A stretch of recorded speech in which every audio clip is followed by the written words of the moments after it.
ನಮಸ್ತೆ. ಮುಂದೆ ಅರ್ಗಲಾ ಸ್ತೋತ್ರದ ಅಧ್ಯಯನವನ್ನು ನಾವು ಮಾಡೋಣ. ಅಸ್ಯ ಶ್ರೀ ಅರ್ಗಲಾ ಸ್ತೋತ್ರ ಮಂತ್ರಸ್ಯ ವಿಷ್ಣು ಋಷಿಃ ಅನುಷ್ಠುಪ್ ಛಂದಃ ಶ್ರೀ ಮಹಾಲಕ್ಷ್ಮೀರ್ದೇವತಾ ಶ್ರೀ ಜಗದಂಬಾ ಪ್ರೀತ್ಯಯೇ ಸಪ್ತಶತೀ ಪಾಠಾಂಗ ಅರ್ಗಲಾ ಸ್ತೋತ್ರ ಜಪೇ ವಿನಿಯೋಗಃ. ಇಲ್ಲಿ ಅರ್ಗಲಾ ಸ್ತೋತ್ರಕ್ಕೆ ವಿಷ್ಣು ಋಷಿಯಾಗಿ ಛಂದಸ್ಸು ಅನುಷ್ಠುಪ್ಪಾಗಿದೆ.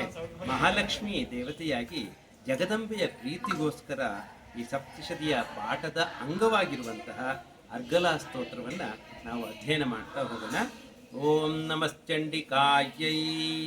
ಮಾರ್ಕಂಡೇಯ ಉವಾಚ ಜಯಂತಿ ಮಂಗಲಾ ಕಾಳಿ ಭದ್ರಕಾಳಿ ಕಪಾಲಿನಿ ದುರ್ಗಾ ಕ್ಷಮಾ ಶಿವಾ ಧಾತ್ರಿ ಸ್ವಾಹಾ ಸ್ವಧಾ ನಮೋಸ್ತುತೆ. ಜಯಂತಿ ಮಂಗಲೆ ಅವಳು. ಕಾಳಿ ಅಂತ ಅಂದರೆ ಶುಭವನ್ನು ಉಂಟು ಮಾಡುವಂತಹ ಭದ್ರಕಾಲಿಯಾಗಿ ಇರ್ತಾಳೆ ಯಾವಾಗಲೂ. ಕಪಾಲಿನಿ, ಕಪಾಲವನ್ನು ಹಿಡಿದಂಥವಳು. ಹಾಗೆ ದುರ್ಗೆ, ದುರ್ಗತಿ ನಾಶಿನಿಯಾಗಿದ್ದಾಳೆ ಅವಳು. ಶಿವ, ಸ್ವಾಹ, ಸ್ವಧ ಅನ್ನುವಂತಹ ಆ ಒಂದು ರೀತಿಯಿಂದಲೂ ನಾವು ಅವಳನ್ನು ಕರೀತಾ ಇರ್ತೀವಿ. ಸ್ವಾಹ ಅಂತ ಅಂದರೆ ನಾವು ದೇವತೆಗಳಿಗೆ ಅರ್ಪಣೆ ಮಾಡುವಾಗ ಉಪಯೋಗಿಸುವಂಥದ್ದು ಪದ.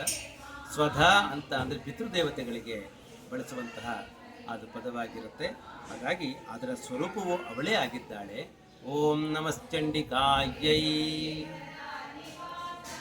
ಮಧುಕೈಟಭ ವಿದ್ರಾ ವಿವಿಧಾತ್ವರದೇ ನಮಃ. ರೂಪಂ ದೇಹಿ ಜಯಂ ದೇಹಿ ಯಶೋ ದೇಹಿ ದ್ವಿಷೋ ಜಹಿ. ಮಧುಕೈಟಭನ ಸಂಹಾರ ಮಾಡಿದವಳೆ, ರೂಪವನ್ನು ಕೊಡು, ಜಯವನ್ನು ಕೊಡು, ಯಶಸ್ಸನ್ನು ಕೊಡು.